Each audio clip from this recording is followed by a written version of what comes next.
여호수아서는 우리로 하여금 하나님이 주신 명령을 잘 따르고 있는지, 하나님이 주신 약속의 땅에 들어가면 어떻게 살아야 하는지 가르쳐 주고 있습니다. 하나님의 약속은 약속의 말씀을 따라 순종할 때 이룰 수 있습니다. 모세오경이 약속하시는 하나님에 대하여 말씀하고 있다면, 여호수아서는 약속을 지키시고 그것을 이루시는 하나님을 말씀합니다. 그러므로 약속의 땅을 향해 가는 우리에게 필요한 것은 약속을 지키시는 하나님을 신뢰하는 것입니다. 오늘 본문은 한 이방 여인을 통해 약속의 땅을 향해 나가는 우리들에게 선택과 믿음이 얼마나 중요한지를 가르쳐 주고 있습니다. 선택의 과학이라는 책에서 인간 하루에 150가지 이상의 선택을 한다고 말합니다. 우리는 하루에 수많은 선택을 하며 살고 있지 않습니까? 그래서 인생을 선택의 연속이라고 말하고 있는데, 선택하며 살지 않는 사람은 아무도 없습니다. 무엇을 입을지, 무엇을 먹을지, 이러한 사소한 것부터 전공은 무엇으로 할지, 어떠한 직업을 선택하며 결혼은 누구와 어떻게 할지, 심지어는 내가 죽을 것인가 말 것인가를 선택하기도 합니다. 이렇게 우리는 늘 무엇을 선택하도록 요구받으며 살고 있습니다. 잠들기 전까지 끊임없는 선택을 하며 살아갑니다.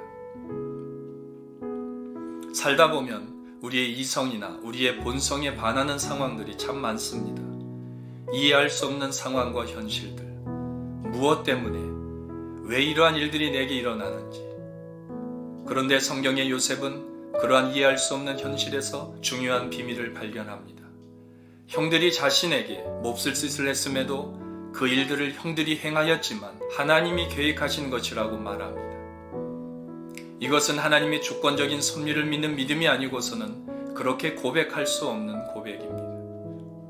오늘 본문은 여호수아가 여리고로 정탐꾼을 보낸 것으로 시작합니다. 그런데 그들에게 위기가 찾아옵니다. 그리고 거기서 한 이방 여인을 만나게 되고 그 여인의 도움을 받게 됩니다. 이러한 일련의 모든 상황들은 하나님의 주권적인 섭리 안에 있음을 보여줍니다. 그렇다면 오늘 본문이 우리에게 말하고자 하는 메시지는 무엇일까요? 여호수아는 모세의 죽음으로 인한 절망과 좌절이 있었고, 그리고 이스라엘의 지도자로 세워진 것에 대한 부담과 두려움이 있었습니다. 그러나 하나님께서 그에게 위로와 격려의 말씀으로 함께 하셨고, 여호수아는 그 약속의 말씀을 믿고 이스라엘 백성들에게 그 땅으로 들어가라고 명령하였습니다. 이렇게 도저히 할 수 없을 것 같은 현실 속에서 여호수아가 순종할 수 있었던 근거는 하나님께서 약속하신 약속의 말씀을 믿는 그 믿음에 근거하였고, 그에 따른 삶과 실천에 있습니다. 오늘 하나님은 여호수아뿐만이 아니라 이스라엘 전체가 그러한 결단의 삶을 살기를 원하십니다. 그래서 여리고 전투를 눈앞에 두고 이방 여인 라합을 통해서 그들에게 말씀하시는 것이며, 그리고 오늘 우리에게 그러한 믿음의 선택과 결단을 요구하시는 것입니다. 본문 1절을 보겠습니다. 눈의 아들 여호수아가 시딤에서 두 사람을 정탐꾼으로 보내며 이르되, 가서 그 땅과 여리고를 엿보라 하며 그들이 가서 라합이라 하는 기생의 집에 들어가 거기서 유숙하더니. 이스라엘은 가나안에 들어가기 전에 요단 동편 시딤에 진을 쳤습니다. 시딤은 요단강에서 동편으로 약 10여 킬로 떨어진 곳에 위치하고 있으며, 이 요단강을 건너면 바로 여리고 성읍이 나옵니다. 아카시아 나무라는 뜻을 가진 시딤은 과거 이스라엘이 머물면서 모압 여자들과 음행하였고 이방신을 섬긴 것으로 인해 하나님의 진노를 샀던 장소입니다. 그래서 시딤은 이스라엘이 기억하고 싶지 않은 실패의 장소라 할 수 있습니다. 그렇지만 이제 과거 세대의 죄에서 벗어나 새롭게 믿음의 첫발을 내딛는 장소이기 때문에 의미가 있는 장소라 할 수 있습니다. 이제 정탐꾼들에게 사명이 주어졌습니다. 그들에게 주어진 사명은 그 땅과 여리고를 정탐하고 오는 것이었습니다. 오래전 이스라엘은 12명의 정탐꾼을 보내지 않았습니까? 그런데 2명을 제외한 10명의 정탐꾼은 불신앙적인 보고를 함으로 이스라엘 전체에 악영향을 끼쳤습니다. 그러한 실패의 과거가 있었기에 은밀하게 2명만 선발하였는지는 모르겠지만 공교롭게도 2명만 보냅니다. 언제나 다수가 옳은 것만은 아닙니다. 예수님을 십자가에 못 박으라고 외친 것도 다수의 군중이었고, 바울을 핍박했던 것도 다수의 유대인들이었습니다. 그러므로 우리의 삶 속에서 중요한 것은 다수의 의견이 아니라 아무리 처한 현실이 불확실한 상황일지라도 믿음의 눈으로 바라보고 결정하는 것은 매우 중요합니다. 이렇게 2명의 정탐꾼을 여리고로 들여보냅니다. 그런데 그 땅은 하나님께서 주시겠다고 한 땅이지 않습니까?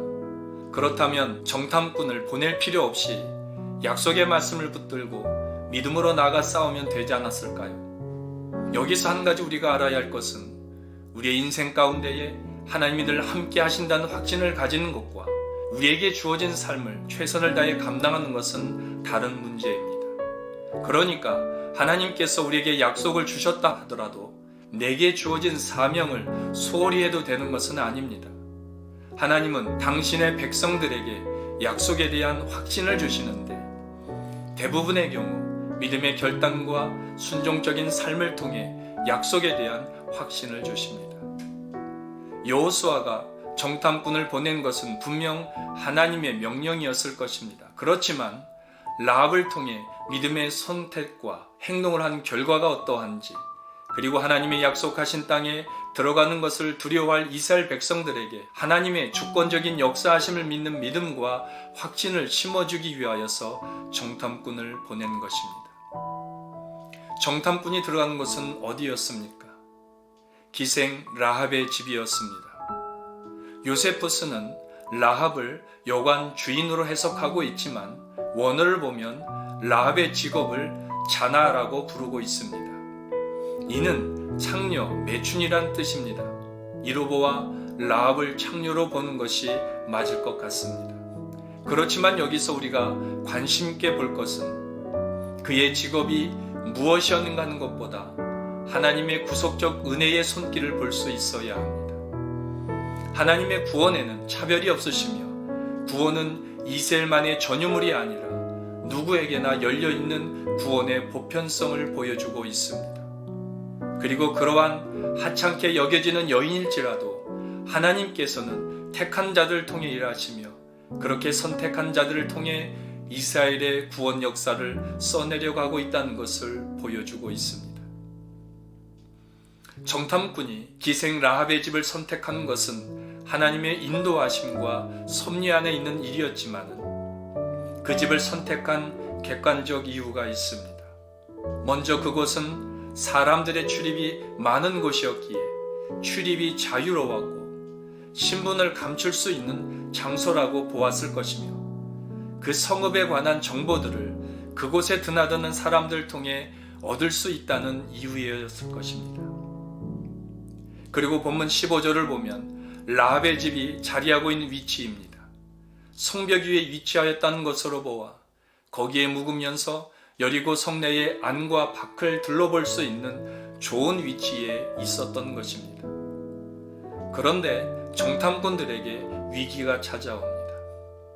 본문 2절과 3절입니다. 어떤 사람이 여리고 왕에게 말하여 이르되 보소서 이 밤에 이스라엘 자손 중에 몇 사람이 이 땅을 정탐하러 이리로 들어왔나이다. 여리고 왕이 라합에게 사람을 보내어 이르되 네게로 와서 내 집에 들어간 그 사람들을 끌어내라. 그들은 이 온 땅을 정탐하러 왔느니라. 현대전쟁에서 중요한 것 가운데 하나는 첩보전입니다.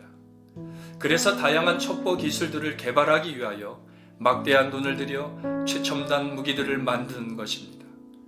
고대 전쟁에서도 이 첩보로 인하여서 전쟁의 승패가 가려지는 경우를 종종 보게 됩니다.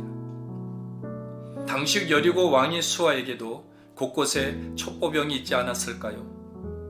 특히 이스라엘이 가나안 땅을 정복할 것이라는 소문을 오래전부터 들어왔기 때문에 언제 쳐들어올지 모를 이스라엘의 동태를 살폈을 것입니다. 그래서 이스라엘의 스파이가 여리고 성으로 들어왔다는 것을 알아챘을 것이고 그러한 보고를 받은 여리고 왕은 즉시로 라합의 집으로 군사를 보낸 것입니다. 이제 라합의 한마디면 정탐꾼들은 꼼짝없이 붙잡히게 되는 절체절명의 순간입니다. 그리고 라합은 선택을 해야 합니다. 순간 두려움도 있었겠지만 라합의 입장에서 본다면 이것이 눈에 보이는 현실을 선택할 기회라는 생각이 들지 않았을까요? 어느 곳을 가도 기회주의자들은 꼭 있기 마련입니다. 이들은 주관도 없고 원칙도 없습니다. 자신의 욕망이 이끄는 대로 살아갑니다. 이러한 사람들은 사명이나 헌신은 없으면서 늘 좋은 자리를 엿보고 기회를 노립니다. 어느 편에 서는 것이 내게 더 유익인가 하는 생각이 앞서기에 마치 모두를 위한 것처럼 말하고 포장하지만은 늘 자신의 안위를 생각하는 것이 이들입니다. 그래서 그 길을 선택합니다. 그런데 본문 속의 라합은 눈에 보이는 현실의 이익이나 두려움 때문에 자신의 살 길을 선택하기보다는 진리를 선택합니다. 본문 4절과 5절을 보겠습니다. 그 여인이 두 사람을 이미 숨긴지라 이르되 과연 그 사람들이 내게 왔었으나 그들이 어디에서 왔는지 나는 알지 못하였고 그 사람들이 어두워 성문을 닫을 때쯤 되어 나갔으니 어디로 갔는지 내가 알지 못하나 급히 따라가라 그리하면 그들을 따라 잡으리라 하였으나 라합은 말하기를 그 사람들이 왔었지만 어디에서 왔는지 알지 못한다. 성문을 닫을 때쯤 나갔으니 어디로 갔는지 알지 못하지만 지금 따라간다면 잡을 수 있을 것이라고 말합니다. 라합은 참 대담하고 순발력이 좋은 여인이었던 것으로 보입니다. 보통 그러한 위기의 상황을 맞이하면 아무런 말을 못하거나 여기 들어오지 않았다는 말을 하는 것이 보통인데 그는 그렇게 말하지 않습니다. 그들이 오기는 하였다. 그러나 나는 그들이 누구인지 알지 못한다고 말합니다. 아마 적들과 내통하지 않았다는 것을 말하려는 의도였을 것입니다. 그리고 그들은 성문을 닫을 때쯤 나갔다. 어디로 갔는지 모르겠지만 급히 추격한다면 잡을 수 있을 것이라고 말합니다. 이렇게 말한 것은 군사들이 집안을 수색할 기회를 주지 않을 지혜로운 대답이었습니다. 만약에 숨겨지려 한 것이 발각된다면 라합은 죽음을 면치 못할 것입니다. 그럼에도 이렇게 위험을 무릅쓰고 그들을 숨겨주는 의도는 무엇이었을까요? 추격대를 돌려보낸 라합은 정탐꾼들에게 와서 말합니다. 본문 9절에서 11절입니다. 말하되 여호와께서 이 땅을 너희에게 주신 줄을 내가 아노라. 우리가 너희를 심히 두려워하고 이 땅 주민들이 다 너희 앞에서 간담이 녹나니 이는 너희가 애굽에서 나올 때에 여호와께서 너희 앞에서 홍해 물을 마르게 하신 일과 너희 요단 저쪽에 있는 아모리 사람의 두 왕 시온과 옥에게 행한 일 곧 그들을 전멸시킨 일을 우리가 들었음이니라. 우리가 듣자 곧 마음이 녹았고 너희로 말미암아 사람이 정신을 잃었나니 너희 하나님 여호와는 위로는 하늘에서도 아래로는 땅에서도 하나님이시니라. 여기서 우리는 라합이 무엇 때문에 그러한 선택을 하였는지 또 그 선택이 세상적 선택이 아니라 믿음의 선택이었다는 것이며 그리고 그녀의 믿음은 어떠한 믿음이었는지 알 수 있습니다. 그것은 라합이 하나님이 이스라엘에게 약속하신 가나안 땅에 대한 약속을 믿는 믿음이었다는 것입니다. 이것은 과거 민수기 14장에서 이스라엘 백성들이 보여준 불신앙과는 매우 대조적인 행동입니다. 그러면서 현재 가나안 백성들의 상황이 어떠한지 설명합니다. 우리가 너희를 심히 두려워하고 있다고 말하고 있습니다. 이것은 과거 이스라엘이 가나안 거민을 두려워했던 것과는 정반대로 이제는 가나안 거민이 이스라엘에 대한 소식을 듣고 심히 두려워하고 있음을 보여줍니다. 지금 가나안의 민족들이 어떠한 이야기를 들었길래 두려워하고 있습니까? 이스라엘이 하나님의 능력으로 홍해를 건넌 사건과 아모리의 두 왕 시온과 옥에 행한 일과 그리고 그들을 전멸시킨 일들을 가나안 땅의 모든 사람들이 들었습니다. 그런데 여기서 우리가 주목해 보아야 할 것이 있습니다. 그러한 하나님의 일하심을 모두가 들었지만 그것을 믿은 사람은 라합뿐이었다는 것입니다. 지금 그것을 본문은 말씀하고 있습니다. 누구나 들었다고 라합처럼 믿음을 갖게 되는 것은 아닙니다. 로마서에서 바울은 믿음은 들음에서 난다고 말합니다. 그렇지만 여기서의 들음은 귀로만 듣는 것을 말씀하는 것이 아닙니다. 듣는다고 다 믿음이 생기는 것이 아니라 어떠한 마음의 자세로 듣느냐가 더 중요합니다. 앞구절 로마서 10장 16절을 보면 그들이 다 복음에 순종하지 아니하였다고 말씀합니다. 여기서 순종이라는 단어는 헬라어 휘파쿠오라는 말로 쓰였습니다. 이 뜻은 무엇 아래와 듣는다는 단어가 합쳐진 말로 종이 상전의 말을 주의하여 경청하다는 의미로 사용되었습니다.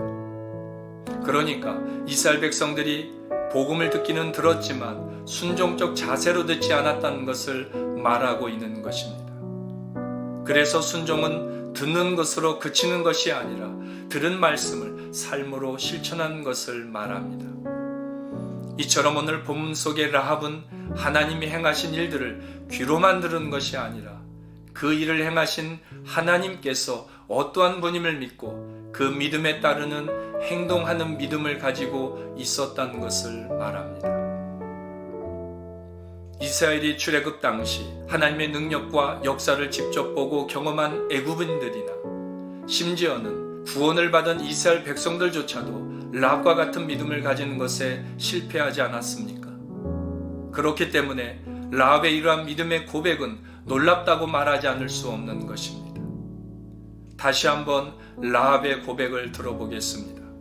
본문 11절입니다. 우리가 듣자 곧 마음이 녹았고 너희로 말미암아 사람이 정신을 잃었나니 너희 하나님 여호와는 위로는 하늘에서도 아래는 땅에서도 하나님이십니다. 라합의 이러한 고백은 신명기 4장 39절에서의 모세의 말과 비슷합니다. 그런즉 너는 오늘 위로 하늘에나 아래로 땅에 오직 여호와는 하나님이시요 다른 신이 없는 줄을 알아 명심하고.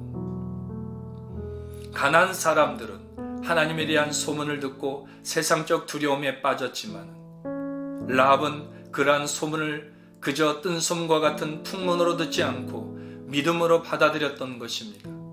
바로 11절의 말씀이 그것을 방증하는 고백입니다.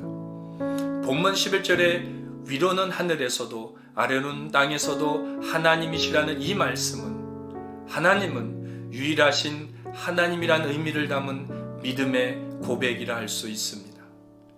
이에 히브리서 저자는 이러한 라합의 행위를 믿음이라고 말합니다.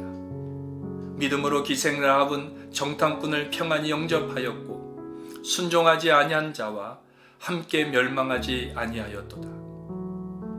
또한 야고보 사도도 라합에 대하여 말하기를 또 이와 같이 기생 라합이 사자들을 접대하여 다른 길로 나가게 할 때에 행함으로 의롭다 하심을 받은 것이 아니냐.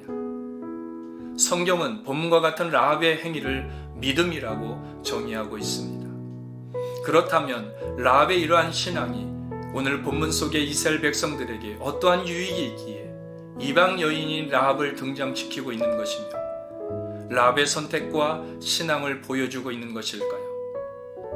오늘 라합의 선택과 신앙이 중요한 이유는 라합으로 하여금 이스라엘 백성들에게 가나안 정복에 대한 확신과 담대함을 심어주는 통로가 되기 때문에 그렇습니다. 그러므로 믿음의 고백과 그 믿음을 행동으로 옮기는 것은 대단히 중요합니다. 오늘 본문이 이스라엘 백성들에게 그러한 불쏘시개 역할을 하고 있습니다. 하나님께서는 당신이 어떠한 분이시며 그 약속을 이루어주시는 신실한 분이라는 것을 이방 여인의 믿음을 통해 이스라엘 백성들로 하여금 깨닫게 하고 계시는 것입니다. 이제 라합은 구원이 오직 하나님께만 있음을 믿고 정탐꾼들에게 간청을 합니다.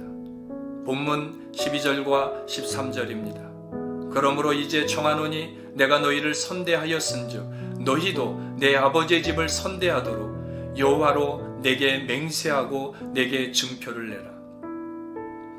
그리고 나의 부모와 나의 남녀 형제와 그들에게 속한 모든 사람을 살려주어 우리의 목숨을 죽음에서 건져내라. 지금 무엇을 요구합니까? 나 외에 나의 부모, 형제와 그리고 형제들에게 속한 모든 사람들을 살려달라고 말합니다. 그렇지만 라합의 이 요청이 자신의 행위에 대한 보상으로 살려달라는 것이 아니라 믿음에 근거하고 있다는 것에 주목해야 합니다. 내가 당신들을 선대한 것처럼 당신들도 선대해달라고 말합니다.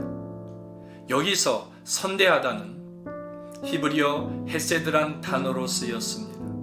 그 뜻은 은혜, 인자, 자비, 사랑, 성실이라는 여러 가지 뜻을 가지고 있는데 주로 하나님의 속성을 나타낼 때 하나님과 사람 사이의 관계를 나타낼 때 사용하는 단어입니다. 그러니까 라합은 하나님의 언약적 측면에서 자비를 베풀어 달라는 믿음의 요청을 하고 있는 것입니다. 이에 정탐꾼들은 라합에게 조건을 말합니다. 먼저 이를 누설하지 말라는 것이며 그리고 창밖으로 붉은 줄을 매달아 가족들과 함께 이곳에 머물러야 한다는 것입니다. 이것은 끝까지 라합에게 신뢰와 순종을 요구하고 있습니다. 이러한 삶은 오늘 우리의 삶에 필요한 신앙의 모습이라 할 수 있습니다. 약속과 주어진 약속의 성취 사유에서 오늘 우리에게 필요한 것은 약속을 믿는 것이며 그 약속에 따른 순종적 삶을 살아야 한다는 것입니다. 그러므로 하나님께서 말씀하시는 방법대로 살아가는 것이 약속의 땅에서 우리의 살 길임을 알아야 합니다. 얄팍한 내 지식과 경험으로 상황을 모멸하려고 하거나 순종해야 할 때를 놓치면 낭패를 당하게 된다는 것을 알아야 합니다. 그러면 라합은 어떠하였을까요? 그는 그 약속을 실천으로 행동합니다. 먼저 정탐꾼의 안전을 위해 최선을 다해뒀습니다. 그리고 본문 21절을 보면 붉은 줄을 매다는 행동으로 옮깁니다. 라합은 자신이 선택한 일과 믿음을 행동으로 실천하는 여인이었습니다. 믿음은 말이 아니라 실천입니다. 라합의 모습을 통해 어떻게 행함이 뒤따른 믿음으로 살 것인가에 대한 물음과 도전이 오늘 우리에게 있어야 합니다. 이처럼 오늘 우리는 삶에서 믿음으로 우리의 말과 행동이 이어져야 합니다. 그렇지만 때로는 우리가 뜻하지 않거나 원하지 않는 길로 상황이 전개될 수도 있습니다. 그럼에도 우리에게 약속하신 그 약속의 말씀을 잊지 않고 주신 약속을 따라 살아간다면 하나님의 섭리와 그분의 일하심이 마침내 우리의 삶에서 시작될 것입니다. 말씀을 맺겠습니다. 바로의 핍박, 홍해의 절망, 마라의 쓴물, 광야의 배고픔과 목마름과 같이 삶을 위협하는 모든 상황들이 절망이고 두려움이겠지만 동시에 하나님의 은혜와 구원의 역사하심을 경험하는 축복의 시작이라는 사실을 기억하시기를 바랍니다. 하나님은 결단코 우리를 외면하지 않으시고 당신의 약속을 이루시기 위하여 오늘도 일하시는 분이시며 오늘도 우리를 위하여 라합을 예비해 놓으셨습니다. 그 사실을 믿는다면 오늘도 우리의 삶의 현장에서 올바른 선택과 믿음의 결단으로 우리의 신앙을 삶으로 증명하는 여러분들의 삶이 되시기를 주의 이름으로 축원합니다.